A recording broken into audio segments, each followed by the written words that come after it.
Hello, welcome back. Tonight we're going to talk about Introduction to Winemaking, and this is for VIDI 308, Fruit to Wine Enology class. Yes, the moment you've all been waiting for us to actually talk about winemaking, which we've been secretly talking about this whole time.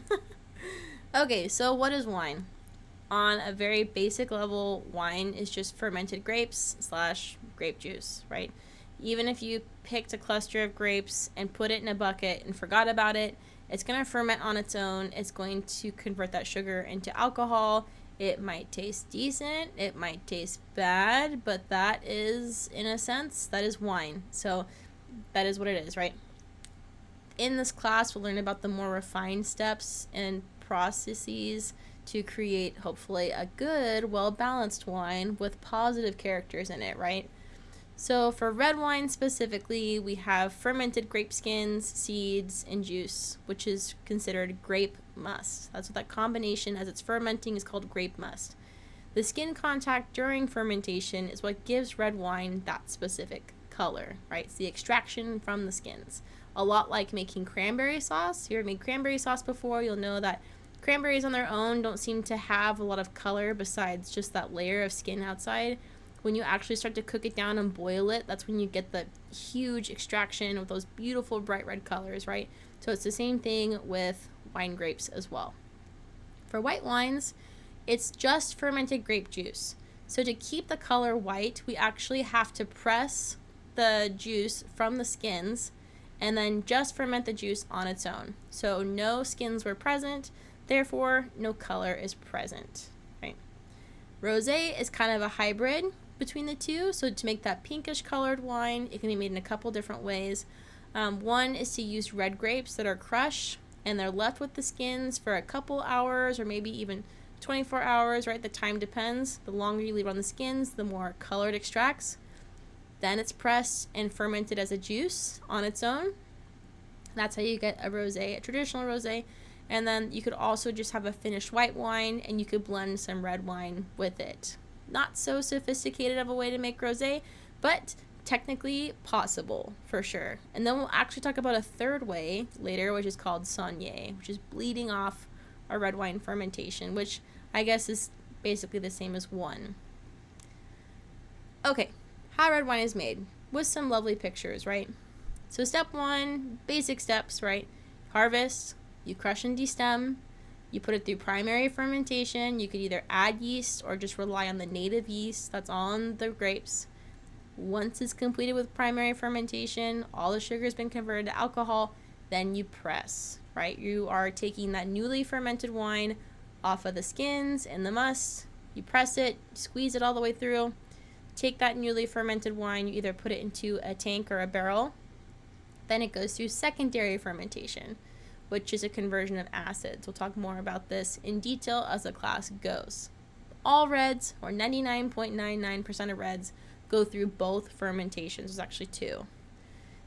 After you're completed with the second fermentation, then traditionally we rack. That's the process of taking that newly fermented wine and removing it off of that leftover yeast and bacteria that's from the fermentations. Then we'll barrel age, blend, filter, and bottle. So overall, not too shabby, right? Here's some pictures just for your reference, just to go over it again. Harvest the fruit, put it through the crusher destemmer. That crusher destemmer has a must pump underneath. This is a very powerful pump with an auger on it that pushes that must into a tank. It pumps it in there. In the tank, it goes through fermentation, primary fermentation. Once it's completed, it gets pressed. Take that newly fermented wine, put it back into a new tank where it goes through its second fermentation. Then we go into blending, maturation or maturity, right? Finding and filtering and bottling. So these pictures are a little more complex than what I went through here, right? And then also it's switched the blending versus maturity and aging. That's really up to you as a winemaker. Either one is fine. You could do that at any point of the process once it's completed fermenting, right? Cool, so helpful. I think that's helpful. Okay, for harvest, right? Grapes are picked at the ideal conditions for this desired style of wine, just like we mentioned in the last presentation. So Brix sugar content is related to the resulting alcohol and flavors developed. So just like we talked about with this picture here, the evolution of flavors depending on when you pick it in the ripening phase. Acid content, desired amounts depend on the variety of grapes and style of wine being made. Overall, your goal is to achieve balance. That's the ultimate goal in wine, right? So white wines will have slightly less sugar and slightly more acid when picked. Red wines will have slightly more sugar, slightly less acid when picked. So just depends. pH, of course, is related to acid levels, but this is a specific measurement to determine the chemical stability and the health of the wine, right, through its lifespan. So a quick review on that.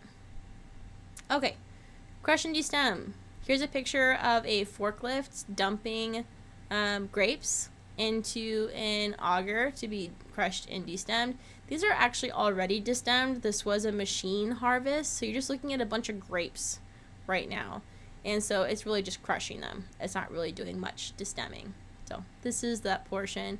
This is the chute that feeds into the crusher destemmer, and then it will be extra macerated, right? So kind of crushing up the fruit. They'll be pumped into a tank, right?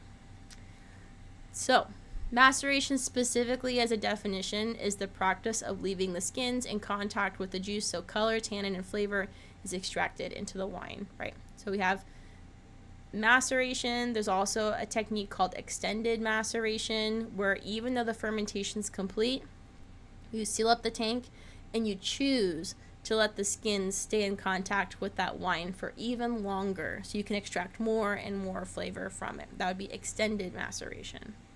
Cool. And then finally, the product of the crushing process is called must. So that soupy mixture of skins, juice, pulp, seeds, that's called must. Okay, once you got all the must in one tank, you add yeast. Primary fermentation begins, right? Yeast consumes sugar, converts it into ethanol, carbon dioxide, and heat is the technical transition there. Colors are extracted from the grape skins. This is where we develop a lot of fruity flavors in the wine. Also, tannins are extracted from the skins and seeds of the grapes as well. So very important for a structure and mouthfeel for red varieties. As the wine is fermenting, the work is not over. So we actually have to attend to the fermenting wine multiple times a day during its fermenting stage. So this is where like an assistant winemaker job would come in, or even just a harvest hand at a winery. Pump overs. If you have enough tanks, you do a pump over in the morning, and then by the time you're done with those pump overs, it's time for the pump over in the afternoon, right? So pump over specifically is the act of mixing the tank, right? Same with punch down. They serve the same purpose, but they have different outcomes. So as a wine ferments, all of the skins actually are pushed to the top, and it forms what's called a cap. It's a cap of just skins, basically. As all the carbon dioxide is bubbling out of the newly fermenting wine, is pushing all those skins to the top. This acts as a protectant for the fermenting wine, right? It creates a shield, a layer from the outside world. But that is where all of your color and flavor is coming from, is the skins. And it's actually separated itself from the liquid. So to get good extraction, you have to reintroduce the liquid in the skins, mix it together as it's fermenting, right? There are also multiple other reasons to do this. It helps to cool down the fermentation, slow it down, provides oxygen to yeast that need it very desperately at the beginning of their life cycles. They start to repopulate and reproduce, right? So a lot of things that contribute to this, right? Ultimately, what I want you to take from this presentation is that pumping over helps to extract the colors, right? So pumping over specifically is the act of taking a pump, like a must pump or some kind of different type of pump, and you're taking the liquid from the bottom and you're spreading it over the top. That's how you're mixing. That's a pump over. On a smaller scale, we see something called a punch down. This is where we take like a tool that has a flat like underside to it, looks like a paddle, and then we actually push down onto the cap and just re-wet those skins, right? This is something that should be done gently. We don't want to slam the bottom of the container because that's where all the seeds have fallen down. When you crush those seeds, you can actually start to extract a lot of tannins. So you could have a very harsh wine if you're too aggressive on it, right? So that's the pump over. When you pump over the must to re-wet the skins, and a punch down. When you use the tool and physically punch down on the cap to re-wet the skins and get good extraction. Okay, so you'll do that every day of the fermentation until it's completed. It's fun. It's a lot of work. Once the fermentation is completed, all the sugar has been converted to alcohol, you will press it. So essentially what you'll do is you'll open a valve, you'll take a screen, and you'll take all the free run out of the tank first. So this is all the wine that flows out until you hit that huge mess of skins. Once you hit that huge bed of skins in a tank, you have to go through a safety process. You have to have a confined spaces permit. That's the exact wording for it. You have to safely enter. Someone has to be outside the tank. Then you shovel all those skins and you put them into the press, right? And this is a big old-fashioned basket press here. The skins go in. There's still wine in those skins, right? Because it's kind of mopped it up. It receives a lot of pressure. It's pressed. And then you get the rest of that newly fermented wine. It goes into the new tank. The skins that are left over after pressing are called pumice. Pumice is typically thrown out into the vineyard for compost. That wine that you received is typically barreled down or put into a new tank that has a closure, a specific, it's actually sealable, right, to protect the wine. And then it begins its second phase, secondary fermentation. Cool. Secondary fermentation, specifically, it's also known as malolactic fermentation. You'll see it expressed in either way. Both are correct. Malolactic fermentation is sometimes created as an acronym, MLF. And this is really the conversion of malic acid to lactic acid. And malic acid is a very harsh acid. Think of like apples, unripe green apples, and then lactic, think of lactose. So yogurt, creamy products, that's the type of acid that's present in those products. So you take a really harsh acid, you're turning it into a softer acid. Technically speaking, this is not a fermentation. This is a decarboxylation reaction. It's a deacidification reaction. So the bacteria that we add to do this process is eating up one of the acids in the malic acid molecule, and it's releasing it as carbon dioxide. And then once that acid gets cleaved, what's left behind is transformed as lactic acid. So that is the process. Most of the time these occur in barrel, but they can be done in a tank as well. It's more strategic to do this process in the tank because it's homogeneous. If you need to treat it, it's all together in one place. Once you put things into barrels, they each have their own environment, and some can be more successful than others for whatever reason, and then it just becomes a mess, right? What we have here in this picture are this little foaming over. These are barrels that are going through malolactic fermentation and got overly excited. So they're just producing all these bubbles and they're just spewing everywhere. So it's a very messy process. Ideally, you don't want this to happen, but this is an example of the fermentation happening in the barrel. Cool, and here's a picture for you, right? Your decarboxylation reaction. That's because this acid group is called a carboxylic acid. We have two of these on either end of this malic acid compound. One gets cleaved and released as carbon dioxide, and that leaves you with lactic acid. That's your acid group left behind. Cool. So that's for basically every red wine. It goes through that secondary fermentation. Most white wines do not go through that fermentation. If you were to put a white wine through malolactic fermentation, that's when you get your buttery components, right? So if it was not taken through malolactic fermentation, it would keep the crisp, fruity citrus flavors and aromas. So like Sauvignon Blanc is a really good example of this. Pinot Gris. Most people don't take that through secondary fermentation. Wines that are taken through secondary fermentation, the most commonly found is Chardonnay. If you've ever had a Chardonnay that has like buttery characteristics or creamy characteristics, that was typically a white wine that has gone through malolactic fermentation, right? So that was very, very popular for a long time in the United States. These really buttery, big Chardonnays, those all went through malolactic fermentation. So that is the conversion there. And that's because citric acid forms diacetyl in the wine during this portion. Diacetyl is what tastes like butter in wine. Okay, step 6. Once we've completed that secondary fermentation, whether it's a white or a red, if you chose to make a buttery Chardonnay, good for you.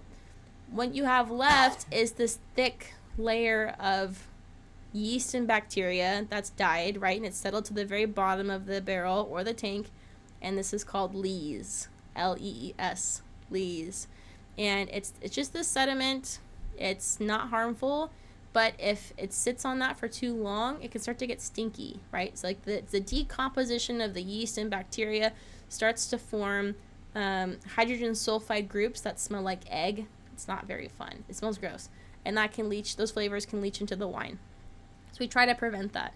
So you'll have to rack, that means pumping out the clean, fresh wine from the barrel into a new barrel or tank, and then flipping the barrel upside down and cleaning it out. So you'd have to put in a specialized pressure washer head that rotates and that cleans that whole barrel. And then this purple stuff you see on the ground, it looks like it was sponsored by the Sacramento Kings, is lees. And this is from Petit Syrah. So it's a very dark red wine, left this very purple sediment lees behind. Cool. Okay, so that's like the general steps and like verbiage for red wine making, right? Part 2, how to make white and rosé wines. So white wine is somewhat less complicated. You would harvest the grapes, then press the grapes. You can crush and destem and then press. You might get some skin contact, but most people do a whole cluster press in the industry. So they just load up all the clusters, throw it into the press. This press that you see here is a pneumatic press, which means that once these doors close, there's an airbag that inflates and pushes the grapes up against the wall, and then there's little slits on the side, and all the juice comes through, and all of the skins and seeds and stems stay behind, right? So you'd press the grapes, you would extract just the juice. You want the juice to settle, right? And most of the time, we'd rack it off the settling just to help facilitate downstream processes. You don't want all that yuck in there. Then you would add the yeast. It goes through fermentation. Then, if you want, it goes through malolactic fermentation, right, where it develops those really buttery, creamy characteristics. Then you would typically stir the lees. So this is when the lees is still healthy before it gets stinky. Stirring it up so it helps the mouthfeel of the wine. Then you could rack it, go through blending, clarification processes, and then eventually bottling and take it to the market. So, lovely graphic from Wine Folly. As always, very helpful. And in written terms, we have the process here, right? White grapes are harvested, sent to press immediately to remove juice from all the other physical components, right?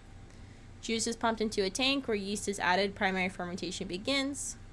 Once that's finished, wine is racked off what we call the gross lees and can be filtered and bottled, essentially, right? That is like one of the basic ways to make white wine. If you want it to be buttery, like Chardonnay, it can be put through secondary fermentation. It can be aged in oak barrels. And these are all stylistic choices, right? This is where being a winemaker is fun. You get to make these decisions. Okay, on to rosés. Rosés are typically made with a red grape variety. That's where it gets its blush color. So here we have an example of like Carignan or Syrah. If you want to make a rosé from that, theoretically you can make a rosé from anything. Then, once you harvest, you would crush, right? Whether it's through a crusher destemmer. In this case, they're using their feet, which is fine. You crush it and then you wait a few hours or a few days. It depends on the amount of extraction you want, right? So the less extraction you do, the lighter the color. The more extraction you do, the darker the color, right? In addition to that, the tannins and also get extracted as well. So lighter color, lighter bodied, darker color, heavier bodied, right? Cool. Once you reach the desired time of extraction that you're looking for, then you put it into the press. The press helps to remove the skins and seeds and whatever else is there from the juice. The juice comes out and gets pumped into a tank, and that's where it starts its fermentation, right? And most all the time, I only see rosés go through primary. I don't think I've seen anyone put a rosé through secondary fermentation. That's because typically when you're making a rosé, you're looking for that fresh, crisp, fruity flavors, not so much the buttery flavors. We try to keep those separate.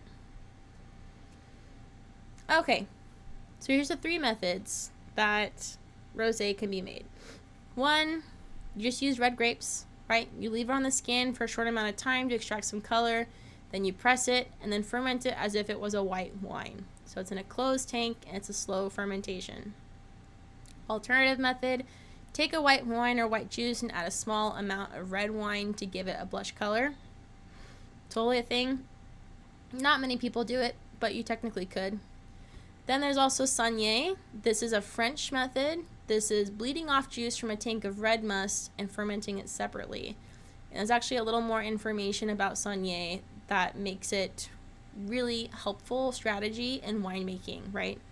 So Saunier means to bleed off, right? And it's an old term that comes back way from the day that when you were sick, you had an ailment, they would just drain some blood out of you because they thought that your body was forced to go into a healing mode because it needed to produce more blood, and there's this whole thought process behind it. Whether or not there's any merit to it, I'm not sure because I'm not a medical doctor. I'm sure there might be something about that, but that's where the term comes from for winemaking, right?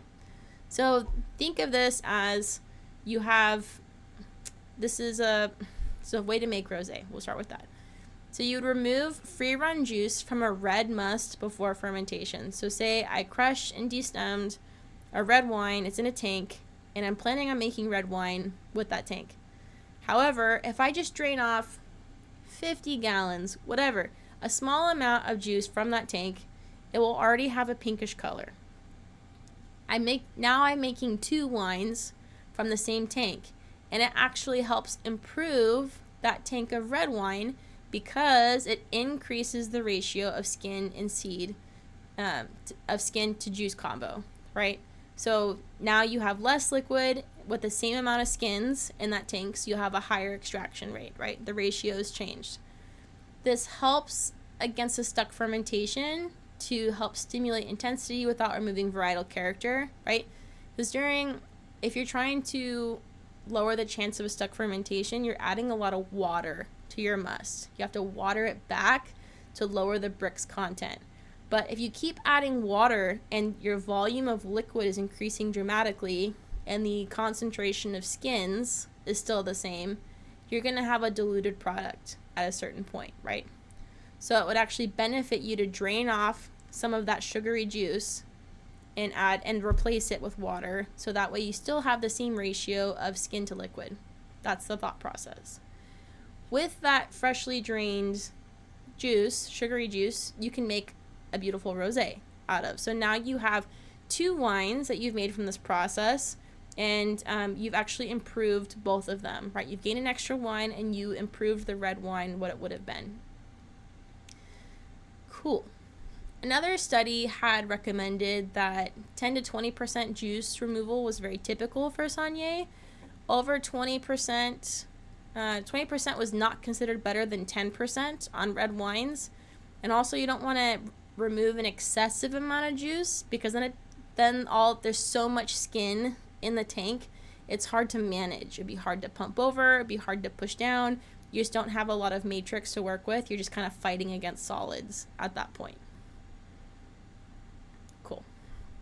Here's just a graphic to help you visually, right? So here we have grapes that are picked at optimal ripeness for red winemaking. Not always the case for using Saunier. Let's just pretend in this situation. Cool. So the must is put into a tank. So the skins and seeds of the grapes are all put into a tank, right? After a short time, 2 hours, 2 days, whatever, right? Before fermentation starts, ideally, right? Then you would drain off a portion of the juice. Then you'd ferment that separately as if it was a white wine, right? So this is just juice, no skins, no seeds. And then the remainder creates a red wine. So, lovely. Okay, next, how to make sparkling wine. We have a really nice optional study tool for you here if you'd like to look into that. The world of sparkling wine is pretty intense and pretty prestigious. It's its own little subset within the winemaking world. People who specialize in sparkling and champagne are a very special breed of people. And there's a lot of prestige to this, right? So like we talked about before in our last presentation, sparkling wine is typically harvested early, right? There's 3 different ways to make sparkling wine. There's the ancestral or pet nat method, traditional, also known as method champenoise, and then tank method, which is the charmat. We'll talk about each of these. So the reason that sparkling wine is sparkling, of course, it's bubbly, is because of carbon dioxide that forms the pressure inside the tank. So it's like a soda, but much better. It's much finer bubbles. The yeast from the fermentation inside the bottle or the tank will produce like bread, brioche, creamy characteristics, and flavors in the wine, right? So let's talk about the ancestral method. Yes, this is also known as pétillant naturel, which is short for pet nat. This is like the super hipster cool thing that's happening in the wine world right now. And the reason that this is the ancestral method is because the wine would ferment partway in a tank, then they bottle it up, and then it finishes fermentation in the bottle. And that's it. Like I think it was an accident that just happened and people just liked it and they just kept going with it. It's coming back into fashion. A lot of times you'll find them with a bottle cap on the top. And they make some very fun wines, right? Sometimes these pet nats are riddled and disgorged, meaning that they get rid of the sediment after fermentation, like the lees, right? Sometimes they're not. Sometimes they still got chunks in there, right? So totally normal, not a flaw. It's really a winemaker choice. The super hipster ones will keep the lees. The more moderate, modern ones will disgorge for sure, right? Because most consumers are going to be a little freaked out. They're going to be like, what is the stuff in my bottle, right? Interestingly enough, because it goes through part of its fermentation outside of the bottle, these are typically less effervescent than the traditional sparkling wine. It's about half the effervescence. So these will just be kind of spritzy beverages. And they can be sweet, they can be dry. Most of the time, they're dry. Okay. Traditional method, also known as method champenoise, right? So this is how champagne and cava are made, right? This is an intense process because it takes, first you have to create a base white wine. So make a white wine just like you would if you're going to table a still, not sparkling wine, right? Then we create a cuvee, and this is a very, very special blend of wine. So typically it'd be like Chardonnay, Pinot Meunier, Pinot Noir, be typical for France, right? It'd be a blend of these things as white wines coming together, and then once they've created that blend, they're bottled and they're giving a tirage, which is a very specific calculation of yeast and sugar. It's put in every single bottle, right? This exact dose of sugar to yeast will produce the exact pressure or ATMs of carbon dioxide that you're looking for traditional champagne, right? So it's a very specific concentration. It'll ferment in the bottle for a long time. It will age in the bottle with the yeast after it has completed aging, and it depends on the facility and the prestige and like the cost of this product, right? So it could age anywhere from 9 months to like 5 years or even longer, right? Depending on where you're going. After it ages, the bottles are riddled and disgorged. So the riddling process, if you ever heard of like the winery Rack and Riddle, they're a sparkling wine facility in Healdsburg, very popular, very big. They do a lot of custom crush. It's because you put the wine bottles in racks and they're oriented at an angle, so that way the head is downward, right? Then they're rotated. Each bottle is rotated by hand until very slowly all of the yeast and sediment falls to the very top of the bottle. Then those bottles are stuck into a neck freezer where that cap of yeast turns solid because it freezes, and then the bottle is opened very carefully, and this is called disgorgement. There's so much pressure locked up and that yeast cap is solid that it just shoots out the yeast cap. That's disgorgement. Then after that, very quickly, a dosage is added. So this could be any additional sweetness levels in addition to sulfur dioxide to prevent it from re-fermenting, and then it is quickly labeled and then put out into the market to sell. So it's a very, very cool process. Here's it up close on riddling, just to get you guys a better idea. So this is bottle manipulation done to concentrate the lees at the neck of the bottle.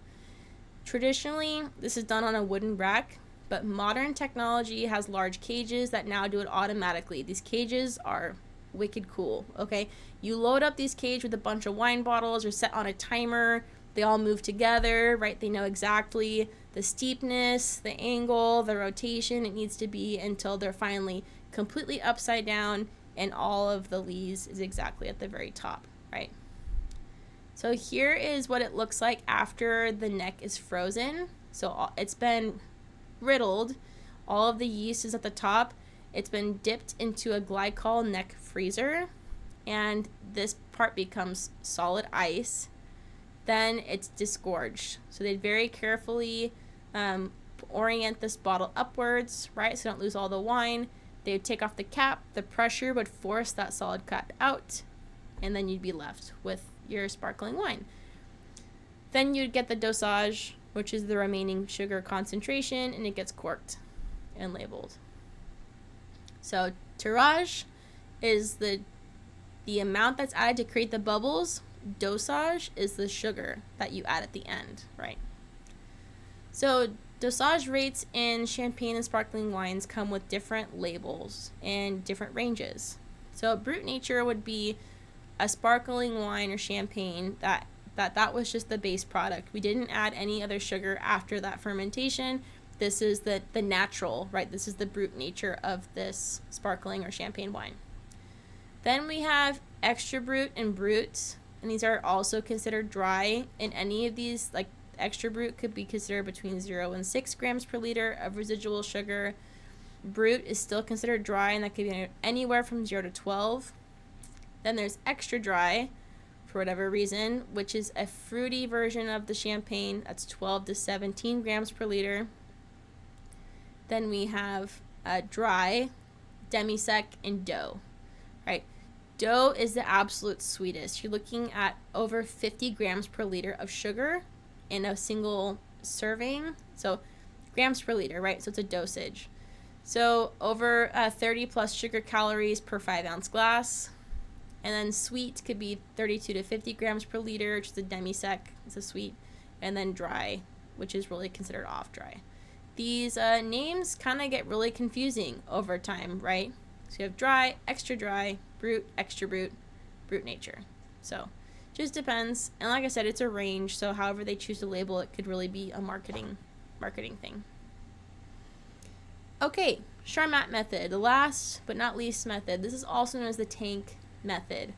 This is a process that would cost you a lot less money and would have a much faster turnaround. So you could start actually selling your product right away, which is nice, right? So you take a base wine and then you would add sugar and yeast to the entire tank, not to the individual bottle. It would go through its second fermentation in the tank where it forms pressure to the certain amount that you're looking for. Then it goes through a specialized filter that can hold the pressure, and then it gets its dosage and it's bottled, basically. So that's the tank method. It saves you a lot of time and money. Okay, then we have late harvest wines, right? And we talked about this in our harvest presentation. So these are just made in different ways, right? Lovely. And if you want to, you can review that on last presentation. Awesome. So I hope that was helpful. Again, if you have any questions, feel free to send me an email.